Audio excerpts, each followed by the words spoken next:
Tapos, salmon, yun. Salmon. Salmon. Natural lang. Nakapag-guess ka lang? Salmon na ang salmon? Yes. Oh, hindi yun kasi hindi ko siya natural na nakakain. Meron akong naiisip na gano'n na parang titipirin ko ba yung sarili ko sa mga bagay na hindi ko pa natitikman. Yes, yeah. Parang paano kung True. mamatay ako bukas, 'di ba? Parang kailangan tikman ko talaga 'to, hindi pwedeng hindi. Agree. Ayun, yun yung malaking factor na hindi mo na paglalaanan ng budget. Nakilala ko yung sarili ko. Wow. Wow, ang deep. Hindi kasi mag-isa ka dito eh. So yung nakita mo yung weakness mo tsaka yung mga strength mo sa bagay na hindi mo mai-imagine na pagdadaanan mo. Na dati akala mo hindi mo kaya. Oo, kagaya ko, iisang anak ako. Hindi naman ako spoiled, pero sa bahay namin, hindi ako masyadong kasi isa lang ako eh. Hindi ako masyadong nauutusan. So akala ng magulang ko, hindi ako marunong magluto. Kasi sino magluluto, syempre may nanay ko lang naman kasama ko lagi sa bahay. Syempre siya na magluluto, di ba? Tapos nung pagdating ko dito, parang ay marunong pala ako magluto. Magaling pala ako magluto. Masarap pala ako magluto. So parang nakita ko yun na ay meron pala akong ganon na side na kaya ko palang mag-survive. Oo, kahit naiisa ako. Kasi minsan yun ang default ko kasi kapag walang activities, dumidiretso ako ng gym. Siguro parang na ano na siya sa ano ko na kapag wala kang gagawin, you just go to the gym, then just work out, then audiobook or mga podcast pinapakinggan ko. Parang me time ko talaga ang gym. Parang sociable ako, extrovert ako, pero pag nasa gym, parang I need to be alone for this. Like, lagi na hindi ako masyadong pag-usap. Feeling in a way na nakikita mo yung pinaghirapan mo, may pinupuntahan. So, nagpo-provide ka para sa family mo. Parang, yun. Ang negative side naman nga, is hindi mo ma-fully enjoy. Sa akin hindi ko na fully enjoy yung mga bagay na nakikita ko. Siguro, kasi nagkakaroon ng comparison. Parang, yung friend ko, kasi hindi siya breadwinner, so nagagawa niya yung lahat. Parang ako, nagkakaroon ako ng restrictions. Especially sa budgeting. Kasi may set apart na ako na para sa kanila talaga, di ba? Parang sila dahil wala naman silang sinusupport.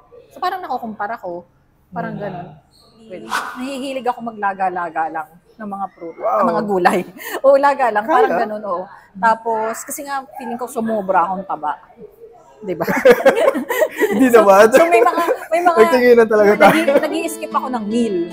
So parang feeling ko nakatulong din niya para makatipid. Hey everyone, welcome to Bien Interview. I'm your host Bien, and this is a podcast where we explore all the things that you and I may be curious about.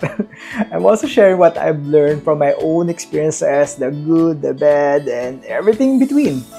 Plus some insights from the podcasts I've listened to, videos I've watched, and amazing people I've met along the way. So join me each week for actionable strategies, a little fun, and some dose of encouragement. So let's dive into this episode of the Bien Interview.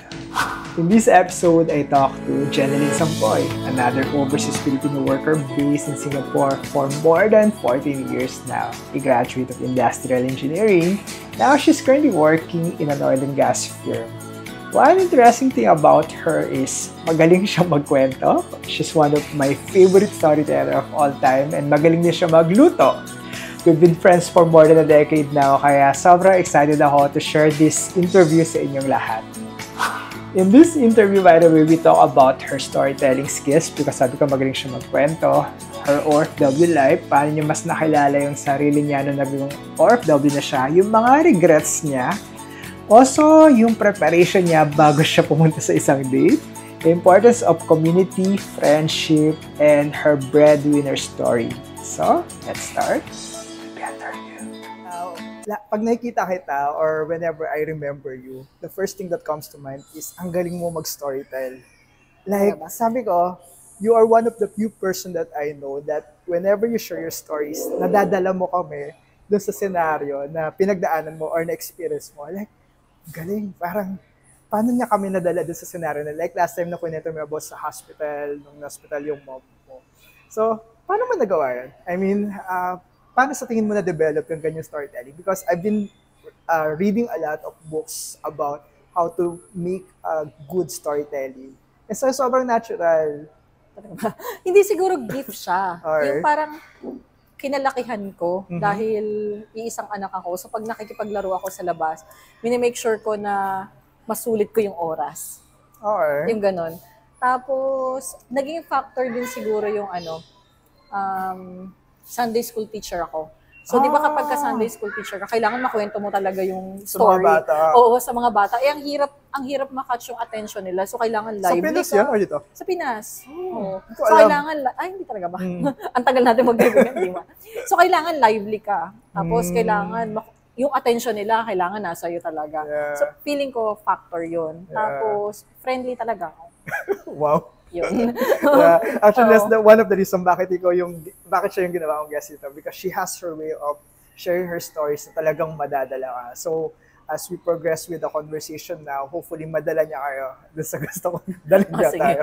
So, for Madala ko today, kayo, di ba? we're going to talk about the life of an OFW, specifically here in Singapore. How long have you been working here? Exactly 13 years today. 13 years. Today? Today. Oh, wow. Happy anniversary. Sinikers ko, di ba? Oh, March. Hindi naman to planado. March 2. Oh, wow. Ito yung first day ko sa company. At 13 years. Wow. Same company. Same company. Wow. So, bakit? Bakit may award din? Bakit? Kaya may rebulto ka na sa labas sa company nyo. Talaga dapat. Feeling ko. So, of all the places, bakit Singapore? And bakit nagtagal ka dito? Anong meron sa Singapore that made you stay here? Wala akong idea nung una. Wala akong preference na bansa. So Alright. parang accident lang din yung pagkakapunta ko ng Singapore. Kasi during that time, magre-resign ako sa work sa Manila. Tapos wala akong idea kung ano yung next move, saan company ako mag-work. Tapos meron akong friend na sinabi niya, parang labas tayo ng bansa, punta tayo ng Singapore, doon tayo maghanap ng trabaho. Tapos wala talaga akong idea, sumama lang ako. Parang ganun. Oo. So, walang other factors that will, like, gusto mong magkaroon ng mas maraming pera, or may malaking pangangailangan, bakit ka nagpunta? Walang ganun. Walang ganun. Oh, wow. 10 years ago. Parang trip mo lang. Oo, Alam, punta tayo sa Singapore. pero kasi nung time na yun, parang feeling ko nung around 2009, 2010, wala pang hindi pa siya ganun kalaganap. Hindi na na magtrabaho sa ganitong bansa pero parang alam ko lang noon magja-Japan ka. Ano yun? Yung parang gusto mo ng pera, yumaman ka, Japan. Di ba parang yun yung sagot sa kahirapan Japan, sagot sa kahirapan. Japan at saka Saudi, parang ganun lang. So parang nung narinig ko yung Singapore, wala talaga akong idea kung ano, hindi ko alam na may Marla yun eh. Oo, kasi unang labas ko ng bansa yun. Parang pangalawang sakay ko ng eroplano yung pagpunta ko ng Singapore. So wala talaga akong idea kung anong meron dito, anong kakahinatnan ko. Parang kung walang mangyayari, then uuwi ako ng Pilipinas. Parang ganun. But how's your work sa Pinas? Okay naman siya? Okay naman in a sense, pero alam mo yun, kasi di ba parang, ewan ko lang kung ako lang kasi di ba parang pag-graduate ka, ina-expect mo na medyo malaki yung sahod mo. Tapos, ina-expect ko na parang magsusot ako ng magandang damit, tapos sa city ako mag-work. Di ba parang ganun lahat naman Magmamakati ka or something like that. Somehow, hindi ko alam kung bakit kapag ka nakagraduate ka, meron ka na agad parang entitlement na ganito yung gagawin ko. At that time, nahirapan ako sa trabaho ko kasi planta. So, ang itim ko, ang dami kong pimples. Tapos, puros kasama ko talaga lalaki. Kasi talagang planta. Tapos ang init. So, that's not what you envision for yourself na gagawin mo pag-graduate? Parang, ito yung iniisip ko dati na gagawin ko. Oo, hindi. Tapos, pero ang naiisip ko nun, kailangan kong gawin to para sa next step ng career ko. Pero wala akong idea na yung solid foundation tsaka plan, walang ganun. Walang ganun. Para kailangan ko na magtrabaho. Parang ganun. Ang loser. Pero buti pinayagan ka ng magulang mo. I mean, considering that you're the only child, and I do have some friends na gusto nila mag-overseas, pero since single child sila or only child sila, parang they find it hard na iwanan yung mga magulang nila. Ganito yon. Parang, kunyari ang flight kasi noon, ang flight namin, na natatandaan ko, Sunday ng gabi. Tapos ang dating ko dito ay parang 12 a.m. ng Monday. Tapos kinabukasan nun, Chinese New Year. Nagpaalam ako sa parents ko nung pa-flight ako ng gabi, umaga sinabi ko, aalis pala ako mamayang gabi. So wala silang choice kundi, so ka pupunta? Sabi nilang gano'n. Magsi-Singapore daw kami, sabi nung kaibigan ko. Anong gagawin mo doon? Tapos wala akong pera noon. Wala akong, wala akong malaking dalang pera. How much? Dala mo? Naalala mo pa? 10,000 pesos. Ako nga 20 lang din. Oo, 10,000 pesos. Tapos wala akong titirahan. Imagine, no? Oo. Di ba? Sustain tayo. Oo, parang yun, nang paalam ako, sabi ng tatay ko, bakit ka pupunta doon? Anong gagawin mo? Tapos, basta saka ko nalang ipapaliwanag. Tapos parang nagtataka sila kasi, pero yung tatay ko kasi OFW siya. Okay. Oo, Saan OFW. Sa Saudi. Nag-Saudi siya ng matagal. Oo. Okay. Tapos parang nagtataka siya, parang iniisip niya, parang magtutour lang ako, yung parang gano'n. Naisip niya, parang anong gagawin mo doon? Wala, pupunta lang ako doon, susubukan ko lang. Na ano? Mamasyal. Parang gano'n. Kaya wala silang idea na, ayun, magtatrabaho nga ako. Oh, wow. Kaya wala akong expectations noon nung pagpunta ko dito. Parang, I see.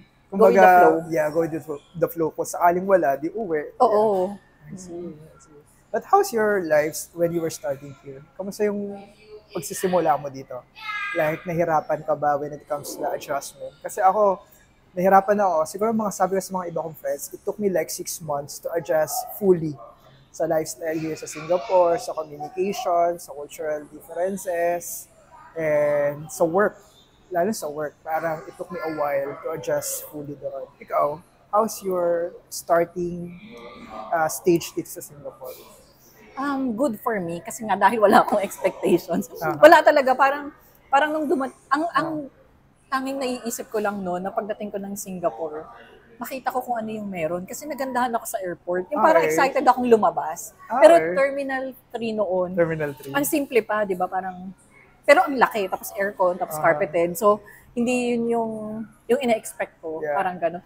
Excited akong lumabas. Tapos, adjustment. Wala naman akong maisip na malaking adjustment. Kundi, okay, yung English. Okay. Kasi di ba, parang, This English, yeah. oo, parang nahihirapan ako nung una maintindihan. Sabi ko, English naman yun. Ako ba yung may problema? Ako ba yung dapat mag-adjust? Pero yun. So, paano ginagawa mo dati? Like, do you ask them to write it? Or... Kung hindi ka maniniwala sa interview ko, 3 times kong pinapaulit-ulit. Lakasan lang talaga ng loob. Kasi hindi ko talaga naiintindihan. Oh, wow. Yung ini-interview ko, parang, tell me something about yourself. 3 times ko yata, 4 times kong pinaulit. Parang di na ako talaga umaasa. Okay. Na Nung matatanggap ako. Tapos yung ina-explain niya about dun sa pag-process ng visa. Kasi wala rin naman akong idea. So parang interview lang yun. Tapos ipaprocess daw yung visa. Parang noon kasi hindi naman siya, walang social media. Walang nagsasabi na kung anong mga kailangan na documents, na kailangan mo pala ng ganito. Tapos yung ina-explain niya, parang yes, no lang. Kasi hindi ko rin naman naiintindihan. Pero ang na-excite ako kasi parang, magkakatrabaho ba ako? Parang gano'n. Tapos, ang lapit pa niya sa Pinas, parang pwede akong makauwi. Yes, anytime. Oo, gano'n. Tapos, Pero itong interview na to is yung company mo ngayon? Oo, yung company ko. So hindi ka nagpa-interview sa iba? Hindi. Wow, Oo, para tapos, sa'yo talaga. Hindi. Nagpa-interview pala ako. Meron akong first interview noon na parang, dahil nga nagustuhan ko na yung Singapore, parang kahit anong trabaho na lang tatanggapin ko. Kasi nga parang ayoko na umuwi. Parang bigla akong naging ganon. Na-enjoy mo na? Oo, na-enjoy ko na siya. How long did it took you before you find a job? Grace talaga lahat ni Lord yun. Kasi, ano yun parang, di ba, 30 days lang allowed. Yes. Hindi ko alam kung pwedeng sabihin. Yeah. Ayun, 30 days ka lang na allowed mag-stay dito. Yes. Nung parang 28 days ko na, ito yung interview ko, itong company na to. Tapos ina-explain niya yung pag-process ng visa para maka-stay, makapag-work. Nung sinabi niya, bago kami maghiwalay, sinabi niya sa akin na naipasa ko daw yung interview. Na hindi ko naman, wala rin ako naintindihan sa mga questions. Kasi hirap na hirap ako. Tapos parang na-interview niya pa ako sa coffee shop. Ang ingay. Coffee shop Oo, ang ingay. Sa may Bukit Batok. Wow. So, ang ingay talaga.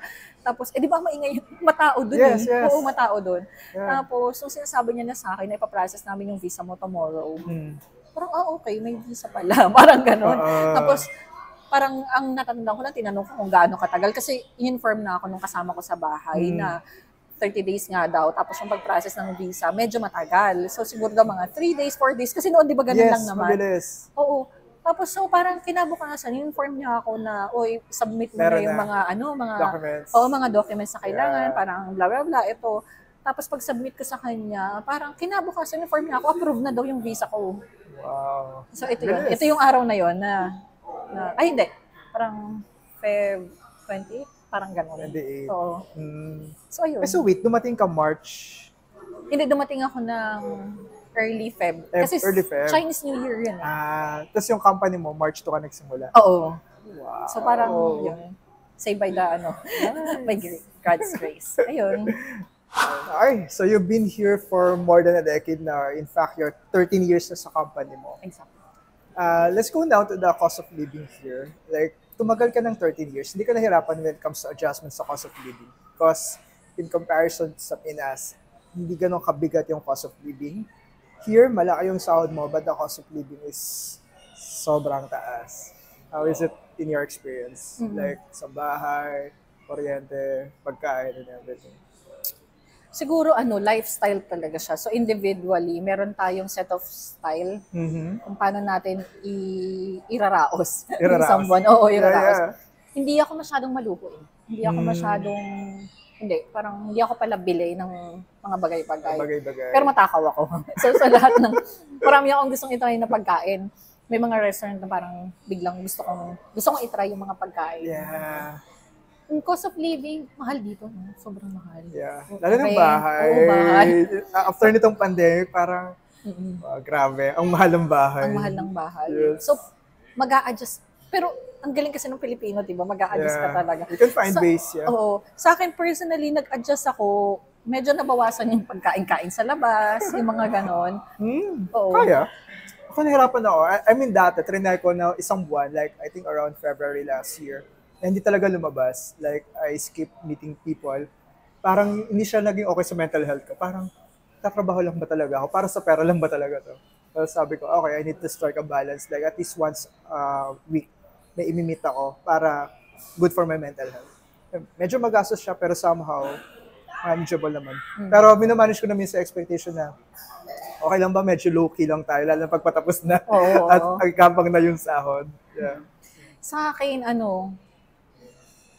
alam mo naman, lagi ako nakikipag-meet sa friends. So parang nagsiset ako ng budget para doon. Pero hindi rin siya weekly. Hindi kakayanin na weekly. Siguro once a month. Kailangan talaga mental health. Alam mo yun? Yeah. Oo. Parang mababaliw kapag hindi. Sobra. Yeah. Tapos siguro pero to be honest, ang mura naman talaga ng mga prutas, gulay. The foods. Oo. The foods, yeah. So, generally, yung foods, pakiramdam mo pa, sumasabay pa sa Pinas eh. Oo. Kasi ako, nagluluto ako Monday to Friday, isa lang yung kinakain ko. Nagluluto ako every Sunday. So, ang tipid ko talaga sa pagkain. Yung weekends lang ako mag-asas kasi parang cheat day and everything. Sobra, oo. Yeah. Alam Pero ko yun. Monday to Friday, sobrang tipid na tipid ako. At the same time, control ko yung calories and everything. Pero hindi ko kaya yung ginagawa mo. Hindi ko kaya yun. Parang lahat ng kakilala ko, hindi sinasabi. Like, Oo. ano ginagawa? Nasanay na lang ako. Yeah. Pero lately, nahihilig ako maglaga-laga lang ng mga prutas, mga gulay. O laga lang, parang ganun, oo. Tapos, kasi nga, feeling ko sumobra akong taba. Diba? Hindi naman. So may mga nagtinginan talaga tayo. Nag-i-skip ako ng meal. So parang feeling ko nakatulong din yun para makatipid. Oo. Pero ang hindi ko maiwasan, yung pagka napapadrop by akong sansa, kasi ang sarap kumain. Yes. You know what, sa place mo, sa Chuachuca, when I was living there before, the hardest part for me is to skip yung pagdadaan ka ng McDo. Kasi nakita mo siya, may Sunday, may McFlurry.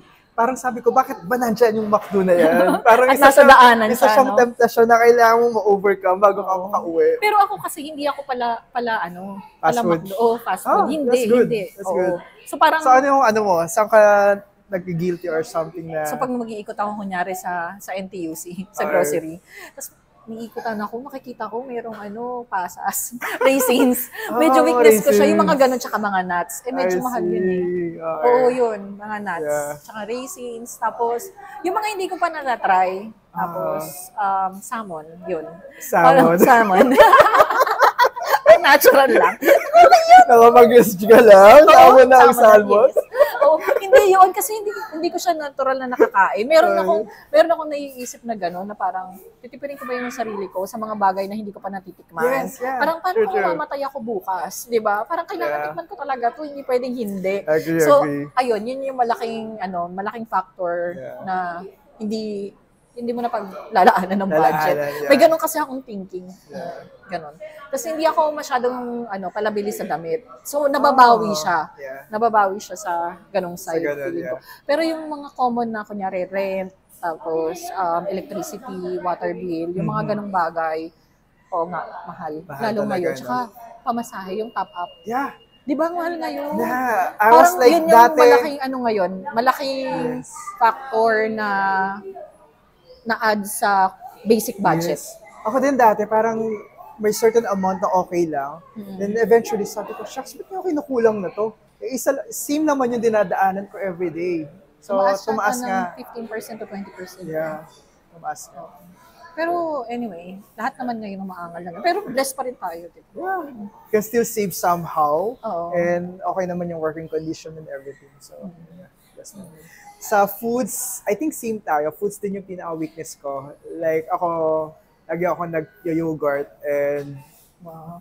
yogurt and mango. Wow.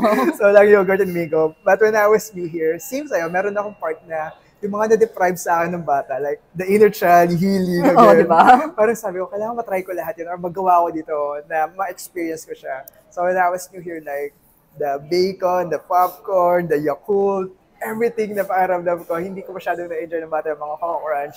Try ko lahat. Sabi ko, diba? okay, yan, na-experience ko na siya. Pero nagtagal, parang, hindi pala siya healthy at all. So, at least we have tried and we have experienced it, di ba? So, yeah. Speaking of kanina, sabi mo parang it's hard for you na hindi lumalabas once a month. How do you make yourself busy, especially during those times na day off mo? Like, ano yung Saturday, Sunday. activities mo after work and Saturday, Sunday dito? Lately, masyado akong focus sa Netflix. Netflix? So, sobra ako okay. ngayon. Mayroon akong pinapanood na parang hindi ko siya ma-stop kahit nasa MRT ako. Okay. Ayun, tapos... Korean ano ba? novela or anything? Ha? Koreans? Or... Hindi ako masyadong sa Koreans. Oh, so English movies? Oo, ganun. Okay. Tapos, ano pa ba? Lakad-lakad. Ayun. Dun sa dati yung place, doon lagi ako naglalakad ngayon. Oh, just sa paikot. Oo. Oh, that's good. Parang di nga siya nakakatulong kasi naaalala ko kayo. So parang nakakasad. Diba sabi ko nga sa'yo, umakyat pa ako para tingnan yung dati niyang bahay. Yeah, for those who are not aware, nung nasa Chumachucang pa kami, si Jen yung parang adoptive housemate namin. Lagi siya nandun, nagluluto siya. So namimiss ko lahat ng luto niyo ni Jay. Grabe. At yung prito kong isda. Yeah, sobra. So yun, so mostly naglalakad ka, then nagne-Netflix, then sometimes you just go out with friends. I see. Yun. Okay. Ganun But lang. prior, is it like that? Or Prior church activities. Church activities. Oo, mostly. Yung Okay. na-spend ko yung time ko ng gano'n. At saka ngayon, meron akong parang once a month na ministry. ministry? Oh, what ministry? Yung, ano ba yun?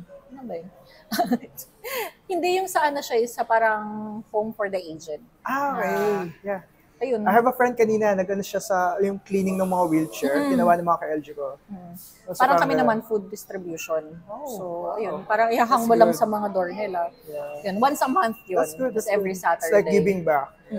Giving back to the community. Yeah.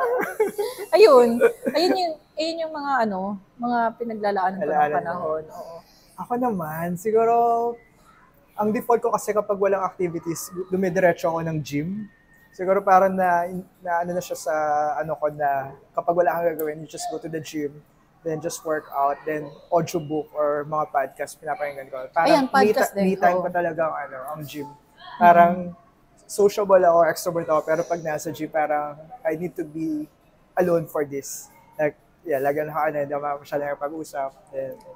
Then weekends, like ganito, like meron akong mga mini-meet na friends, or sometimes mga random people, something like that. Then, dati sa church, sobra akong busy. Pero parang gagraduate kayo, hindi ko alam kung graduate. Sorry, Lord. Darating ka sa punto. Darating ka sa point na parang graduate ka sa pag sa church. Pero every Wednesday naman active ako sa live group namin. So somehow, hopefully nakakompensate siya. Sorry, Lord. Sorry, everyday siya. Sorry. Sabi pa yung church. Kakat ko yan. Hindi pa yung totoo kasi dumarating yung time na parang hindi naman graduate yung tawag. Pero parang nalagpasan ko na yung mga level. Parang gano'n. May next level ba? Parang gano'n. Hey, before we continue, can I ask a little favor? If you like the show and you like what I do here and you want to support me, the free simple way you can do that is just by hitting the subscribe button.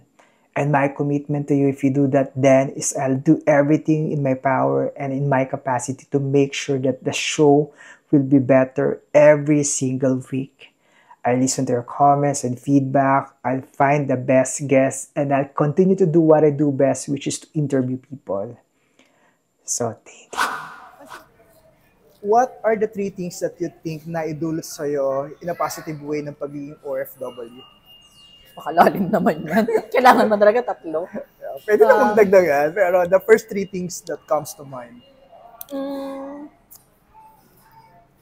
Yung una, nakilala ko yung sarili ko. Wow. Wow, ang deep. Hindi kasi mag-isa ka dito eh. So yung nakita mo yung weakness mo, tsaka yung mga strength mo sa bagay na hindi mo mai-imagine na pagdadaanan mo. Na dati akala mo hindi mo kaya. Oo, kagaya ko, iisang anak ako, hindi naman ako spoiled, pero sa bahay namin, hindi ako masyadong kasi isa lang ako eh. Hindi ako masyadong nauutusan. So akala ng magulang ko, hindi ako marunong magluto. Kasi sino magluluto, syempre may nanay ko lang naman kasama ko lagi sa bahay.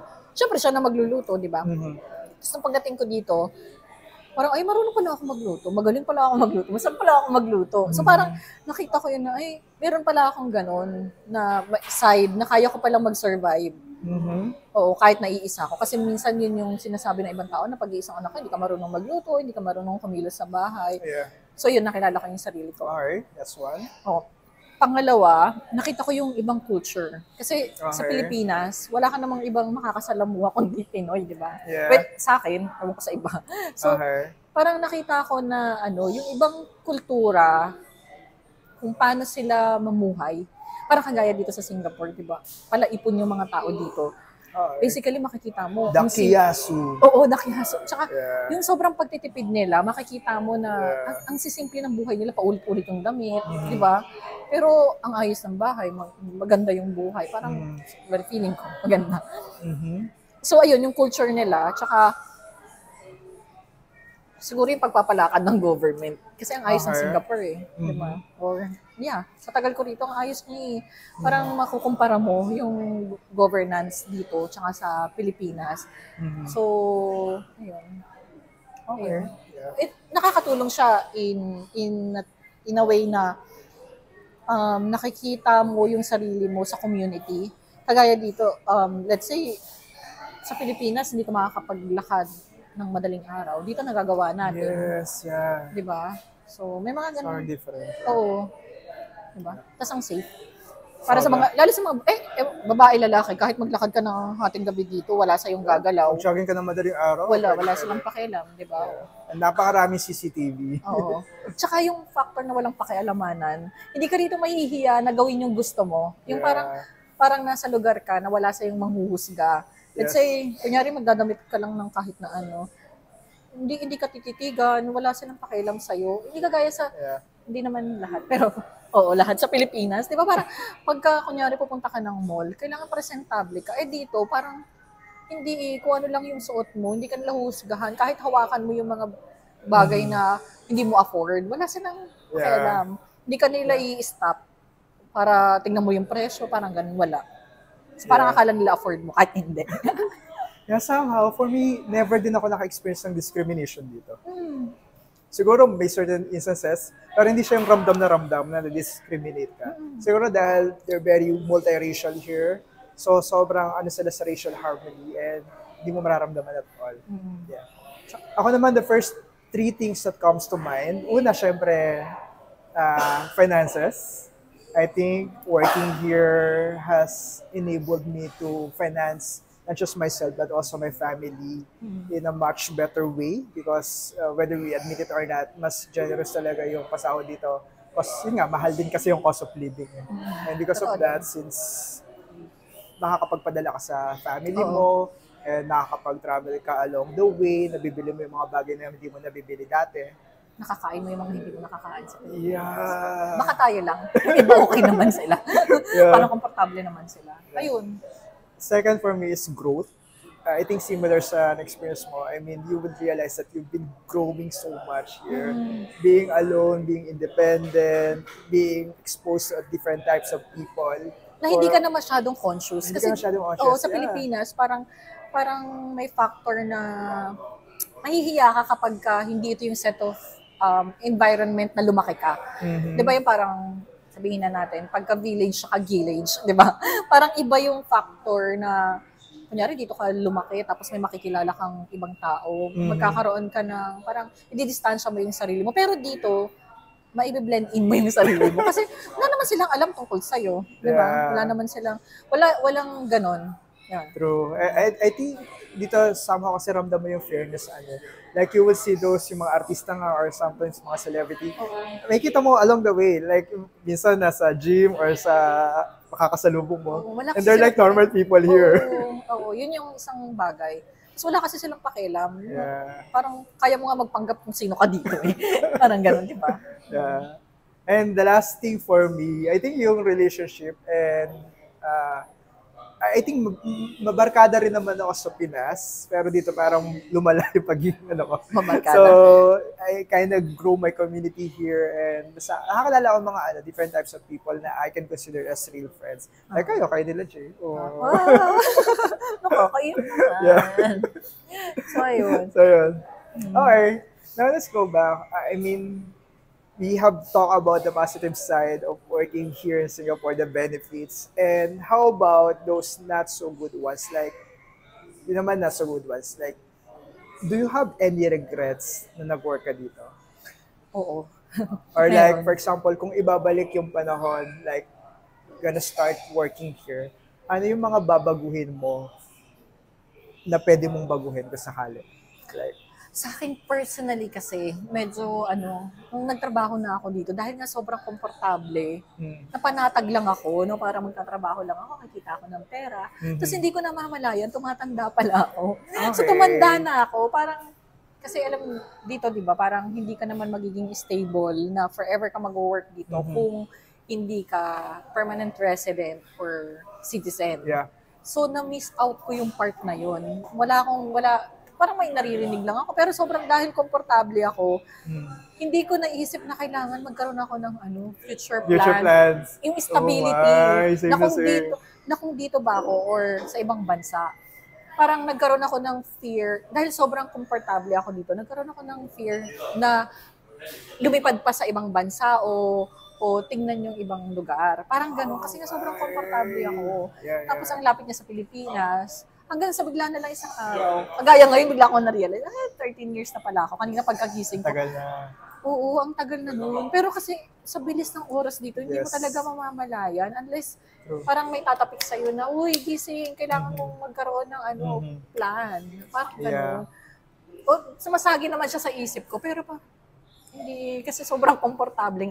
So isa yun sa talagang sobrang pinagsisisihan ko. I have talked to someone last time, parang sabi niya sa akin, you know what, ang lagi ko sinasabi sa mga kakilala ko na bago dito is like, you think of yourself 5 years lang muna sa Singapore, then from that 5 years, you think na kung mag-stay ka pa dito or hindi. Exactly. Because yun nga, yung permanency or like the security when it comes to staying here is not so stable. Like, anytime mawalan ka ng work, pwede uwi ka agad ng Pinas. Unlike other countries that they offer like permanent residency or citizenship. Within 5 years. Parang dito, like 13 years ka tayo. Pero kasi kung ako tatanungin, 5 years ago, naiisip ko, at the end of the day, gusto ko mag-retire sa Philippines. So meron akong ganon. Okay. Na parang nag-change kasi siya, di ba? Parang siguro pag dumating ka sa point na ganito ng life mo, marirealize mo na, gusto ko lang ng retirement sa Pilipinas. So, masyado akong parang Singapore, tas Philippines, parang ganun. Yeah. Though gusto ko pa rin naman mag-retire sa Philippines. Pero yung stability nga na parang, di ba ngayon, parang anytime pwede kang mawalan ng trabaho. Yes. Which is, kahit sino naman sa buong mundo, wala naman talagang stable na masasabi. Di ba totoo naman? Parang pag iniisip ko na kunyari, ibang friends ko, lilipad sila sa ganong bansa. Ang tanging stable lang naman is kung sakali na ayaw talaga nila sa Pilipinas, parang feeling ko, mahal ko naman yung Pilipinas. So, ano bang gagawin ko? Di ba? Parang ganun. Pero, syempre, nandun yung thought na sana 5 years ago, naisip ko kung saan talaga gusto ko. Parang ganun. Sure. Siguro yung second, dahil nandito ako sa Singapore, alam mo yung marirealize mo, sobrang advanced ng technology, na sana noon may nagawa ako, nagamit ko yung talent ko as madaldal, nakapag-boost ako ng TikTok. Di ba yung parang gano'n? Storytelling mo. Parang feeling ko gano'n. But it's never too late. You can still do it now. Sige, tingnan natin. Kapag sumikat ako dito, sumikat ako sa interview na to. Hindi parang ganun. Kasi nga, di ba, sobrang advanced ng technology. So, sana may naisip akong idea na hanggang ngayon wala naman ako maisip kundi mag-vlog. Pero ang dami ng vlogger, parang ganun. Yeah, but it's never too late. Yeah. Oo, sige. Parang ganun. Tapos, siguro yung pag-travel. Alam mo, dahil nga sa sobrang komportable, tsaka siguro kapabayaan ko rin, hindi ko nagawa yung mga ganung bagay, which is possible. At tsaka ang daling gawin dito sa Singapore. Kasi, ang lapit niya sa lahat. Yes. Tapos, yung, kunyari, daming dumadaan ng mga aeroplano dito. Mas diba? mura yung aeroplano. Oo. Mga flights. At saka, yung worth ng Singapore dollars, 'di ba? Parang pag nag-travel ka sa ibang nearest destinations. Sobra. Ang dami nang magagawa sa pera mo. So parang hindi ko siya nagawa ng mga hindi siya ganoon kahirap gastusin. Oo. Siguro syempre ko kasi traveler like when I was on Iceland, gumastos kami ng around $96 for a meal. Fine dining na siya. Sabi ko, shucks, ang bigat ng $96. Pero iniisip ko, how much more kung ibang denomination to? Like, grabe, ang laki na masyado dito. Parang manghihinayang ka talaga. And kaya totoo yun. So, ayun, yung pag-travel, isa yun sa mga parang, well, hindi pa naman huli ang lahat. Yeah, diba? It's never too late. Yeah. Pero ayun, sana na-start ko ng maaga. Siguro mas na-enjoy ko siya kasi nga, pero naging factor kasi yung pandemic. Yung na-realize mo na hindi ka pwedeng makapunta kahit saan. Ang dami niyang parang ang daming nagawa ng pandemic sa natin. Sa mga decision making natin na. Ayun, yun yung naging yun yung naging parang test ko na kailangan talaga mag-travel kasi nga parang kailan pa ba? Kailan pa ba? Tsaka pag hindi mo ginawa ngayon, pag uugod-ugod na ako, tsaka ako gagawin, baka hindi ako makahakbang kapag may hagdanan na gano'n na. And I think for me, it's more of tomorrow is not guaranteed. Like, yun nga yung common friend natin, si Rose, na bigala lang di ba? kinuha ni Lord. So, ayun. Pero it's never too late. You can still do it. May time pa lang. Kung gigising pa tayo bukas, charot. Okay. Ako naman sa regrets, almost same sa'yo. The first one is like, how I wish I have think about my future earlier. Like, yun nga, hindi talaga secured yung mo dito yung steam mo dito Parang, this is like a transit lang talaga I think for a lot of us na hirap makakuha ng PR or citizenship here. So sana 5 years ago, I consider na mag-move ka agad dito sa mga iba't ibang bansa that can offer like a more stable residency for us. Second, meron akong issue about investment. Like, pag kinakausap mo yung friend ko, so ano na-invest mo bien? Memories. Siguro napunta ako dun sa extreme part na puro travel naman yung ginawa ko. Pero hindi ko siya nire-regret naman na puro memories. Nire-regret ko na sana mas marami ko in-invest ng mga properties or mga kalupaan and everything. Like pero that. alam mo, Bien, may napakinggan akong podcast. Parang ina-explain niya doon yung ano ba yung totoong investment. Kasi, di ba, parang kunyari lang sabi niya doon, nag-invest ka sa property. Yeah. Siya kasi, reality nangyari sa kanya. Yung kapatid niya ay nag-work as flight attendant. So, ang daming investment ng kapatid niya. Tapos siya, happy-go-lucky siya. So, parang pag kumita siya ngayon, magpa-plan na siya kung saan siya lilipad. Tapos yung trabaho niya, parang hindi hindi niya ma-afford mag-travel pag hindi niya pinag-ipunan. Okay. Pero yung kapatid niya, kasi nga nakakapag-travel, so hindi na yung kasama sa plano niya sa buhay ng kapatid niya. Babae yung kapatid niya, tapos siya lalaki. So, ang daming investment ng kapatid niya. Namatay yung kapatid niya. Oh my. Naiwan sa kanya lahat ng investment ng kapatid niya. Sa kanya pala pinangalan kasi single pa yung kapatid niya. Tapos, natuwa siya kasi sa kanya naiwan, nawala naman siya. Yeah. Pero nalungkot siya kasi yung kapatid niya hindi na-enjoy. Kundi ang nagawa lang ng kapatid niya. Kasi nga, dahil sa trabaho niya, flight attendant, so nakakapag-travel siya. So basically, given na yun. Yeah. Pero yung na-enjoy, kasi iba naman yung magtutour ka, yung alam mo yung journey sa trip lang. Yes. Totoo, yung ganun. Iba yung work na pinadala ka doon para iba rin yung totally travel talaga siya. Totoo. So parang nakakalungkot. Nung napanood ko nga yun, parang iba pala yung, depende sa tao kung paano mo i-define yung investment. Yeah. Kasi kung yung pagta-travel mo, nakakatulong sa'yo mentally, at saka nalalaman mo yung culture ng ibang tao, nagiging educated ka in terms of, intrapersonal something. Yung ganun, di ba? Factor yun. Parang hindi, kung sakali, kung nakapag-travel ako, parang hindi ko pagsisisihan kung makikita ko at the end of the day, may bagong pagkatao sa akin. Parang may bagong ideas, nakilala ko lalo yung sarili ko. Sa travel kasi yung nakikilala. Sobra. Hindi lang sarili mo, pati mga kasama mo sa travel. It's either magiging close friend mo sila or close enemy after. Ayun, exactly. Diba? O at least, investment din yun, ha? But alam mo na kung paano i-segregate yung tao sa paligid mo. Parang hindi ka para sa akin, dito ka. Ikaw para sa akin ka, okay, dito ka. Investment yun. Yan. Sa akin naman sa memories, never ko talaga ni-regret yung travel. Parang it's something na I think 30 years from now, I'll thank myself for doing those.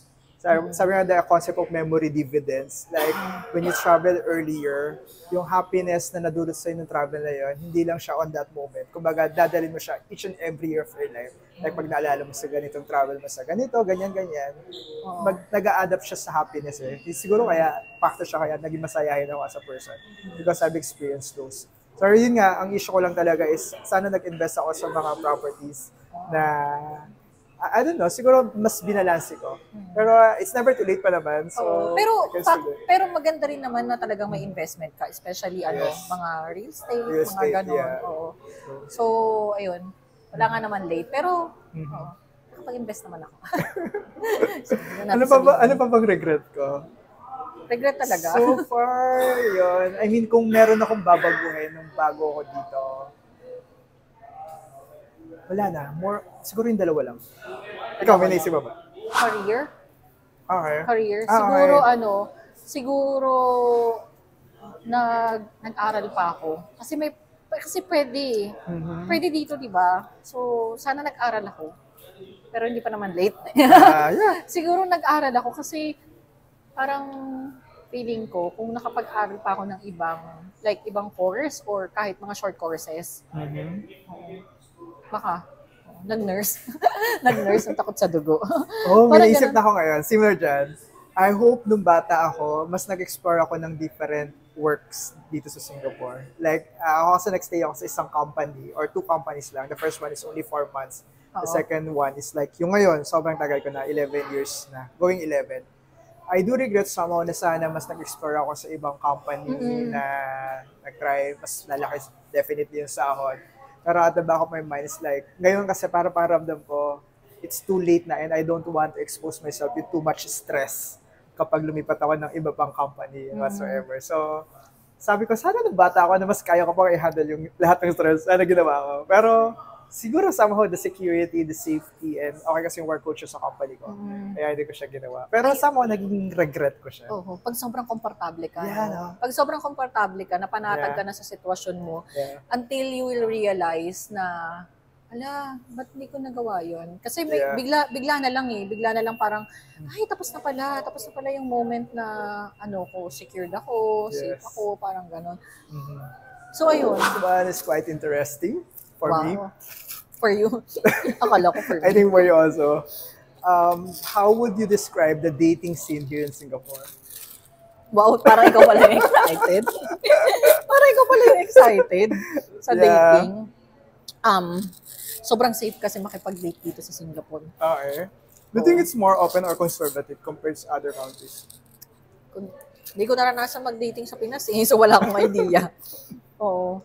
Dito, So, walang point of comparison. So, dito, how's the experience? So wala akong pagkukumparahan, di ba? Okay naman. Medyo magandang market, ganyan. Oh, magandang market dito. Charot. Hindi, safe. Hindi ka matatakot. Oo, hindi ka matatakot na parang iuwi ako nito. Yung ganun. Kasi pwede kang bigla na lang sumigaw. Mm-hmm. Oo, so pag sumigaw ka, alam nila mangyayari sa kanila. So sobrang safe. Pwede mong gawin kahit ano. Yeah.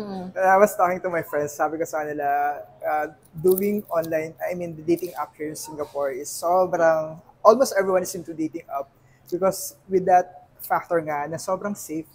Like you can meet someone and just make it a point na mag-meet kayo sa public place. Walang mangyayari sa'yo because ang daling magreklamo sa police. Ang daling magpa-police. Kung sakali mong may gawin sa'yong kalokohan. So, yeah, I think safe ang dating, safe makipag-date dito as long as you'll make yourself safe also. Siguro ang maganda rito sa Singapore, dahil nga hindi kagaya ng, hindi ko nga pala makukumpara. Hindi, diretsahan kasi sila rito magsalita na parang hindi ako makikipag-date dahil gusto ko ng relationship. Gusto ko lang makita yung market. May mga ganon na tao. Tapos meron naman gusto kong makilala yung sarili ko kung ano yung magiging reaction ko sa person na mamimit ko. Yes. Tapos yung iba naman, parang ako, noong una, pinipilit lang kasi ako na makipag-date. Wala naman ang ginagawa. So parang, okay, dating. Nakilala ko yung sarili ko na ano ba talaga yung gusto ko. Kasi, syempre, ewan ko lang baka ako lang. Yung iba kasi kapag nakikipag-date, parang meron na silang set of criterias na sino ba yung i-date ko, yung gano'n. Parang ako, dahil bago lang ako sa ganong buhay. So wala akong criteria na sino ba yung i-date ko. Ang gusto ko malaman, ano yung maging reaction ko kapag nakipag-date ako. Kasi nga hindi ko ginagawa eh. Yeah. So after ilang dates, ay parang nagkakaroon ka na ng criteria. So yun naman yung mahirap. Kasi dahil marami ka nang na-date, tapos nakita mo na yung market, may criteria ka na. So parang, ayoko pala ng ganun. So ayun na yung mahirap. So sa next round ng dating mo, na bigla mo na silang na-eliminate na kahit picture pa lang. Yeah. So ayun. Okay. I'll share mine para kakat ko to. Yeah. With my fair share of dating experiences here, I can really definitely agree with your side that as you go along with dating here, different nationalities, different background, you'll get to know yourself more. I think yun yung pinakamagandang na idulot ng dating app here. Like, okay, the conversation is so good, dami namin na pag-usapan, it was so exciting. Pero, isipin mo, will I go again for another date here? Hindi. Or maybe yes, maybe no. Pero yun nga, ma-open ka, that is not that scary at all to date people. And yun nga, different background different culture. Like, whenever I go for a date, I always ask them, okay lang bang, ano yung madalas mo kinakain? Let's go there because I want to explore culture. And you'll be able to explore the culture through the foods. So sabi, okay, this is interesting hindi ko pa na-try before. So yun, mas nakikilala mo yung sarili mo, then mas nakikita mo, okay, parang gusto ko tong ganito. Pero may kita mo na iba na, hindi ko to gusto. And minsan, pag nakaka-chat mo, okay siya, pero pag nakikita in person, hindi pala. Hindi pala, di ba? Totally different. And the bad side naman, like, I think yung sinashare mo is like the Netflix syndrome when it comes to dating. Like, the Netflix syndrome is like, di ba sa Netflix, ang dami kang mapapanood. The hardest part is dahil sa sobrang dami ng choices, you find it hard to choose one na. And you're thinking sometimes that maybe the next one will be better. Karoon ako ng gano'n, it's like, sa sobrang dami kong ma-meet, parang darating ka sa point na, it was so good, pero itong isa kong nakachat, baka mas okay pa To the point na wala ka na mapili. Oo, totoo. Yeah. Siguro sa perspective ng babae, magkakaroon, yung criteria na sinet mo, pataas ang pataas. Sa una mong na-date, parang ganito lang, wala kang expectation. Sa pangalawa mong nakaka-date, parang yung una kong nakadate ganito, kailangan nyo ganito. Yung nagkakaroon ka ng gano'n. So mataas ng pataas. Mataas ng pataas. Tapos ayaw mo na. Ayaw mo na. Kasi wala ka na makitang qualified. Oh my, Diba? that's so hard nga. Totoo. Wala ka na makitang qualified. Or kung meron man, yung he's not into you, tapos pagka you are into him, parang bigla silang bumibitaw. Oh Parang my. ganun. So, yun. Tapos iba rin kasi yung kultura ng ibang tao, di ba? Yeah. Ibang nationality sa kanila ang dating kapag ka na-date ka ng 1, 2, 3. Sila, kayo na. Oo, third date, kayo na. Yeah. O, Sa atin ka lang, kultura I love natin, you. oo. Kailangan magbalikan kayo ng I love you or kaya makilala mo pa siya ng much deeper kasi Yeah. meron tayong courting stage. Yeah. 'Di ba? O, so Ibang-iba. magkaiba, oo. Pero True. yun yung maganda kasi hindi pala porke dinate kita, dating pa rin pala to. Pero sa iba, nakikita nila na, ay tayo na. Yes. Ang gulo. So ayun. Yeah. 'Di ba? Kaya Which is ngayon good. parang prevalent yung situationship, the term situationship, because sometimes you don't know if you're really exclusive with each other or it's just like you are together because of the situation. Meron akong nakaka-date. Or, Gusto niya ipa-define ka agad. define. Parang bakit ka, DTR, define Oo. the relationship. Okay. parang bakit ka pumayag na makipag-date sa akin? Ganun. Sobrang straight. So parang, nabigla ako nung una, bakit nga ba ako pumayag? Parang wala naman. Parang wala lang, parang gusto ko lang. Yung ganun. Tapos, Pang ilang meet up na to? unang meet up yun. Okay. Sabi niya, bakit ka pumayag na lumabas? Ganyan. Naboboard ka ako. Tapos parang, so naboboard ka. Kapag naboboard ka, nakikipag-date ka. Alo, hindi naman. Oh, Parang hindi naman yun yung rason kung bakit ako pumayag. Pero yun yung tone niya. Is it like the tone? Ano kasi siya French. So yung niya, yung Okay. tone nila, parang Mm. napaka, alam mo yun? Okay. Plain, pero Parang aggressive oo, ano, agresibo yung yeah. pagkakatanong. Okay. So ayun, parang kung hindi ka nakikipag-dating, kapag ka natanong ka ng gano'n, tapos yung tone na, hindi monotone kundi parang, bakit ka nakikipag-date? Parang amo yung nagtatanong. So parang feeling ko kapag ka gano'n, yun yung time na yun, Yeah. dapat napag-isipan ko yung isasagot ko doon na. Parang hindi ko alam Pero yun, hindi ba sa dating na pinaghahandaan mo talaga? So may factor na nabuboost ka rin, binuboost mo yung sarili mo or nabuboost yung sarili mo sa time, depende sa imimit mo, kung sino yung imimit mo. Kagaya nun, French. So, nag-research ako, ano ba yung mga ugali ng mga French kapag kasi, Serious? oo, kasi parang pagdating ko doon, I don't do that. Don't talaga ba? research, yeah. kasi iba't ibang lahi, iba't iba yung approach nila into dating. So, Okay. nung time na yon medyo may ilan na rin ako nakaka-date. Tapos tinignan ko, siya, planado lahat. Oo, planado. Parang saan kami pupunta, saan kami magdi-dinner. O, di ba? Saan kami magdi-dinner. Tapos, ano yung orderin? Parang naisip ko lang, saan kami pinlano niya yun. Saan kami magdi-dinner? Ito yung kakainin. Anong oras kami magkikita? Tapos hindi, sinabi niya na sa akin yung mga choices of food. So, ang ginawa ko naman, chinek ko na agad online, parang ano ba yung itsura nung lugar na pupuntahan namin? Kasi, in a way, kailangan magdamit ako ng maayos. Baka mamaya sporty ako, tapos formal pala yung dadatnan ko. Somehow, you need to manage the expectation sa pupuntahan. Tapos, siguro factor din yung, kailangan makita ko yung pagkain doon. Kasi baka mamaya pika-pika yun. Tapos, ako yung gutom in me, di ba? Tapos, order ako ng napakadami, tapos mahal pala. Mamaya hindi siya yung magbayad. Oh my, you're so well prepared. Yun yung natutunan ko sa dating, di ba? Sabi ko sa'yo.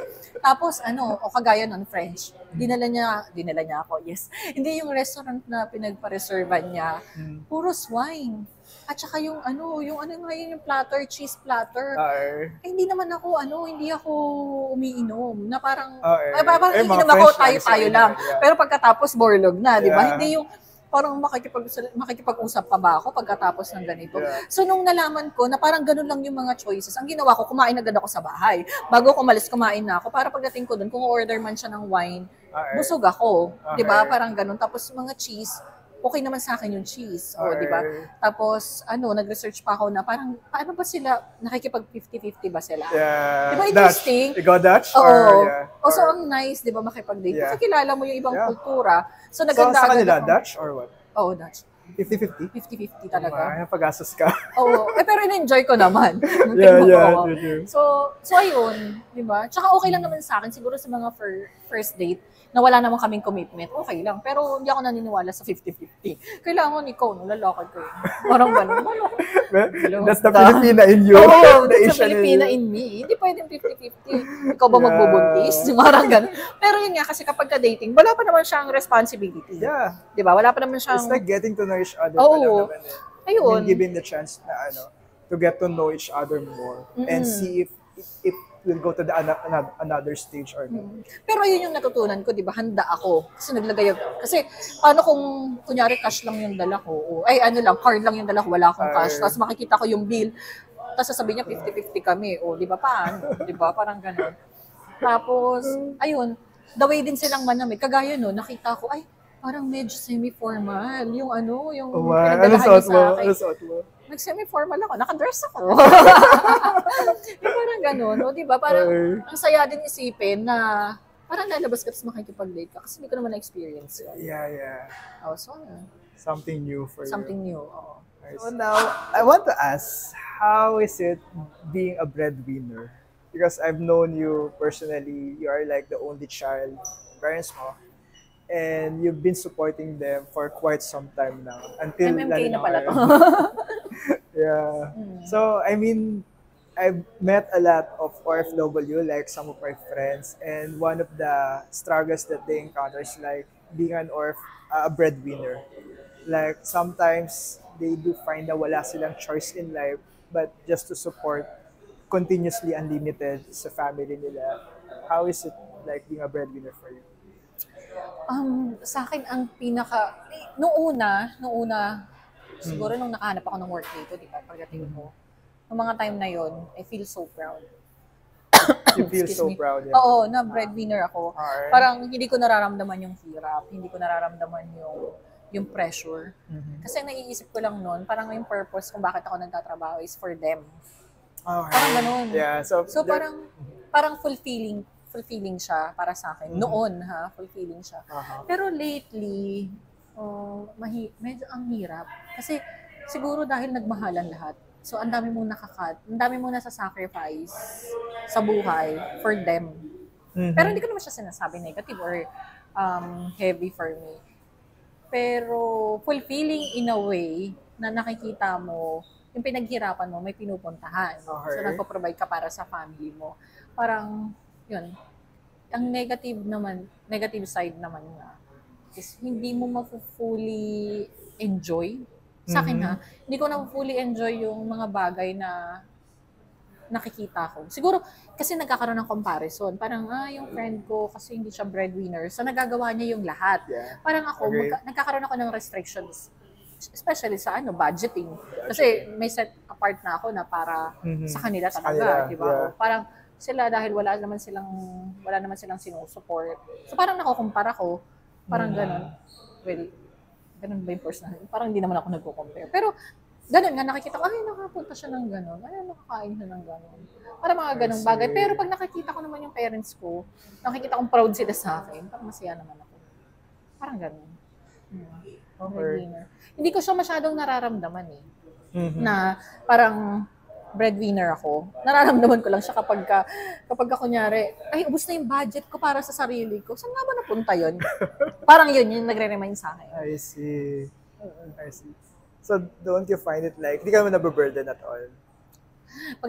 May times na gano'n. Especially yung season, ngayon na may sakit si mama. Oo. Nababurden. Pero, thankful ako kasi napoprovide ko. Yeah. Siguro kung hindi ko ma-provide, thankful talaga ako kay Lord na nandarito nga ako. Kasi malaking factor yon na yung pinapadala ko sa kanila, lalo ngayon, yung medical expenses nila, sobrang taas. Yes. So, ayun. Yeah. Sobrang grateful ako na nandarito kasi ayun na naman. Hindi, pero kung hindi ako OFW, hindi ko sure, lalo dun sa trabaho ko, hindi ko sure kung mapoprovide ko. Oo. Lalo yung medical expenses sa Pinas, ang taas. Sobra. Yeah. Oo. Yun yung hindi ko, minsan iniisip ko kung hindi ko ba siya napaghandaan Kasi, hindi ako kumuha ng mga medical insurance nila. Which is naman, nung dumating naman kasi ako rito, 71 na si mama. Yeah, So, ang hirap na din. Ang hirap kumuha ng ang hirap na insurance for that kumuha ng age. insurance. So parang marami sa akin nagsasabi na dapat kinuha mo sila ng insurance. Eh kasi 71 na yung nanay ko eh. Yeah. Diba? Hindi ko na siya nakunan. At saka siguro hindi rin ako ganun ka-aware Yes. about sa insurance dati na kailangan ko pala silang kunan ng ganun, ng medical insurance. Yes. Parang ganun. So ayun. I can relate so much sa'yo dun sa earliest part that you think it's like the purpose. Because ako nung bago ako dito, for those of you who are not familiar or aware, napunta ako dito because my mom was hospitalized because of colon cancer before. Talaga ba? Yeah. So nung inoperahan siya, the first one was okay because na-covered na insurance. But the second one, nung ibabalik na, kasi parang dito siya dumudumi sa tiyan, kailangan na ibalik, and hindi na daw covered na insurance yun. And it will cost us like 100,000 plus.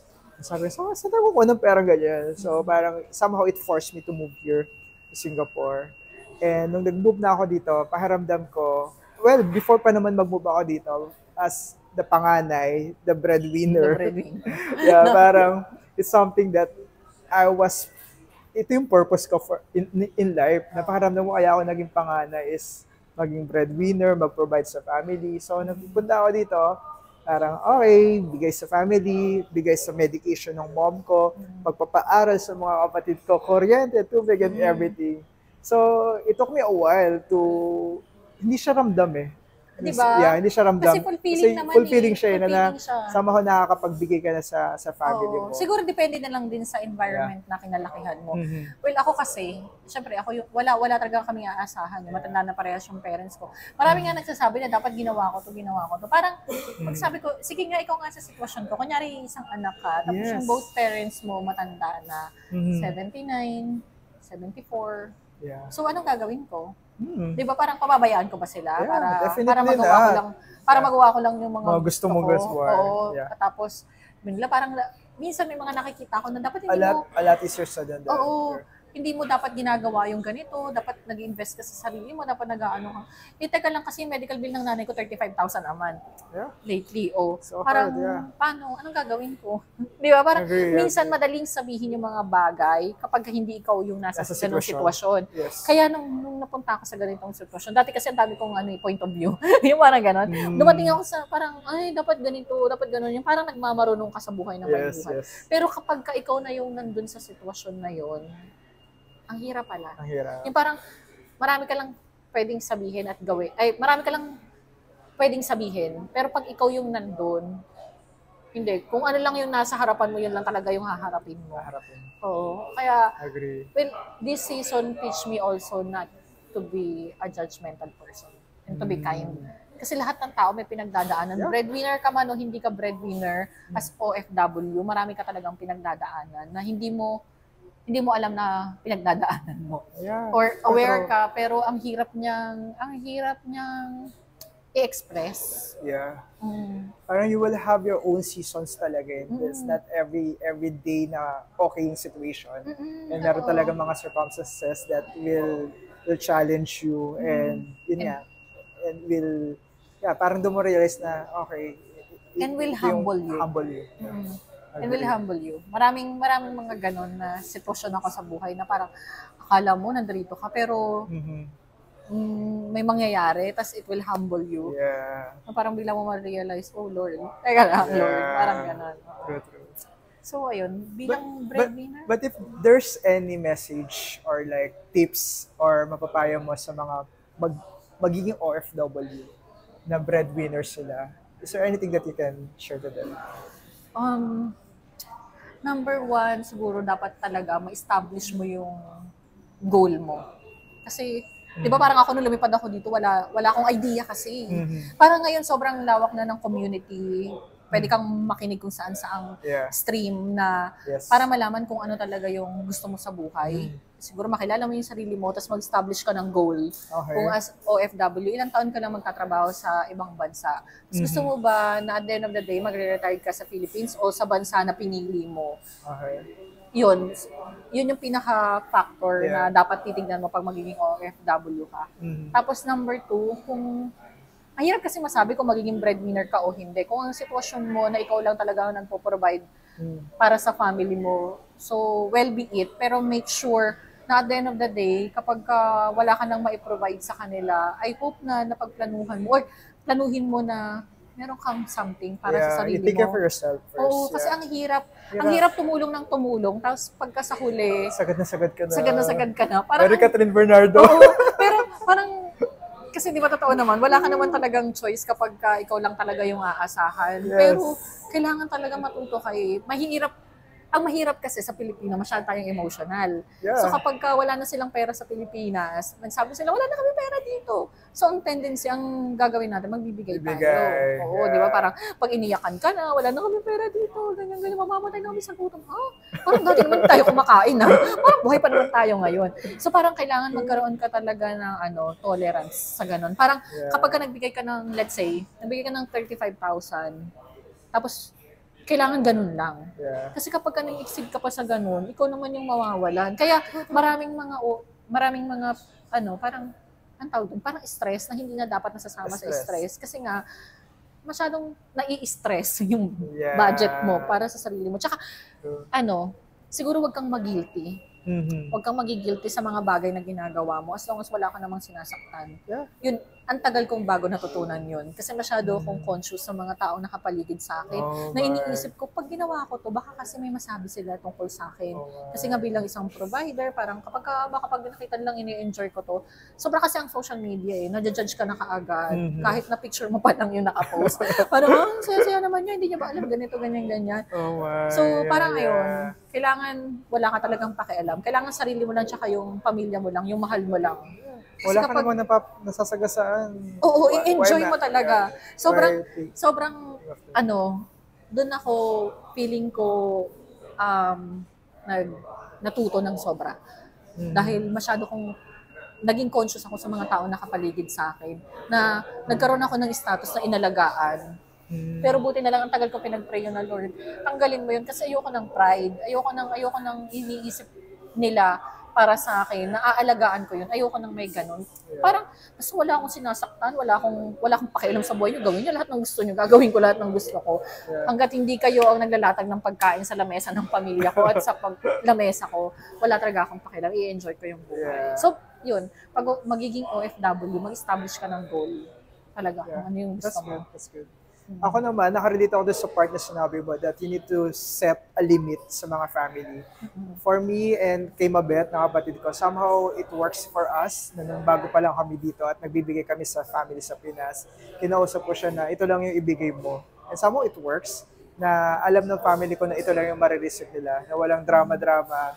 Unless magkasakit, magbibigay kami additional. But pag hindi, ito lang yung ibibigay namin. Somehow na parang it helps all of us in some way na alam na nila yung na-manage na expectation na hindi kami ATM, na hindi ka agad makakakuha ng pera anytime. Tsaka siguro pigilan ng mga OFW magsabi kung magkano yung sahod nila. Di ba kasi, hindi ko alam pero ang dami kasi OFW na magugulat ka na lang. But you share your family? Ako kasi hindi Ha? Hindi alam ng family ko yung sahod ko. Hindi rin alam. Hindi alam. Hindi ko ni-share. Maski nung nasa Pilipinas, ako wala nakakalam kung magkano yung sahod ko. Kasi parang sobrang personal yun. Di ba? Parang susukat. Sa totoo, hindi. Yung mga Pilipino, susukat yung pagkatao mo sa laki ng sahod mo eh. Ewan ko kung ako lang. Baka aware ako. Charot. Baka aware ako. Or, kasi nga dahil, ayun. Wala lang. Okay. Is there anything that you want to discuss na hindi pa natin napapag-usapan? Okay naman yung tanong na yun. Teka lang. That you want to share? The first thing that comes to mind? Or wala na? Siguro friends. Friends sa ibang bansa as OFW. Okay. Yung magiging conscious ka. Community. Oo, yung community. Tsaka, do you think it's important? Ha? Do you think it's important that you have a community? Oo. Okay. Sobrang importante. Kasi yun yung tutulong sa'yo in terms of, ayun, kapag may needs ka, diba, sabihin mo man o hindi, kapag dumating yung time na may kailangan ka, kailangan mo talaga ng kaibigan. Yeah. Oo, kailangan mo talaga. Bilang ako isang operada, di ba nung naoperahan ako? Yes. So, ang laking factor nung time na nasa hospital ako, tapos may dumadalaw sa akin. Mhm. Siguro kung wala akong kaibigan, ang tagal kong gumaling nun. Kasi nung Yes. nagdatingan, nung nakaratay ako, tapos may ganun yung leg ko. Tapos, You feel that someone cares for you. oo, parang, ano ba, makikita ko ba? Ay, hindi ko na kasi sila makikita kapag patay na ako yun. Di ba, parang, nung nakita ko True. sila na dinalaw nila ako, parang iba pala yung feeling na meron kang kaibigan. Oo. True, So ayun, bilang OFW, ang sarap sa pakiramdam na nakabuo ka ng hindi lang basta kasama mo as OFW, kundi yung kaibigan. Yeah. Oo. I think same din sa akin. Kasi pareho tayong personality, medyo extroverted. Oo. Or I think even introverted or extroverted. It matters that you belong to a certain community. Community. And you know that you have a friends. And nga lagi yung pinapagpasalamat that I do have a set of friends here that I can call friends. And not just friends, but parang kapatid na nga eh. Parang dito tayo na yung magkakapamilya. That we need each other. And we are there for each other. Pero ako kasi, yung personality ko, iba-iba.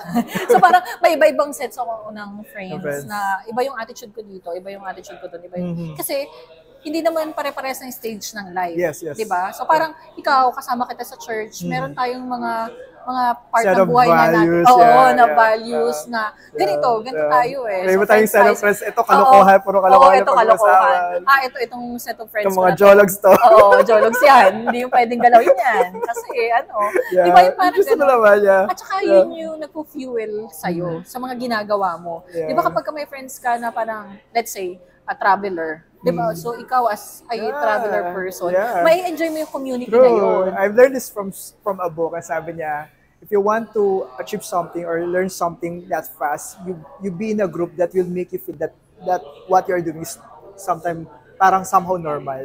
Just totoo. I mean, we have those friends na parang yung travel is like normal lang for them. Like may mga friends tayo na pag ang conversations about church, it's kind of normal na magsabi ng hallelujah, amen, praise God. Totoo. Pero sa iba, sobrang awkward na sobrang weird yun. Yeah. So, kailangan may set of friends ka na parang nandun yung personality mo na nai-enhance. Diba? Yung parang, yung set of friends na yun yung nagko-cultivate sa'yo dun sa part ng buhay mo. So parang kung meron kang set of friends sa church, alam mo na sila yung magko-cultivate sa'yo spiritually. Kung meron kang set of friends na mag-business, so sila naman yung nagko-cultivate sa'yo para mag-invest o ipakita yung status ng finances mo. Kung meron ka naman mga goal-oriented friends, so parang sila yung mag-ubus ng kailangan ganito yung goal mo, kailangan ganito yung goal mo. So ang sarap sa pakiramdam na meron kang, may mga community ako na parang pag ganito yung usapan, makaka-join ka, o diba? Parang, ayun.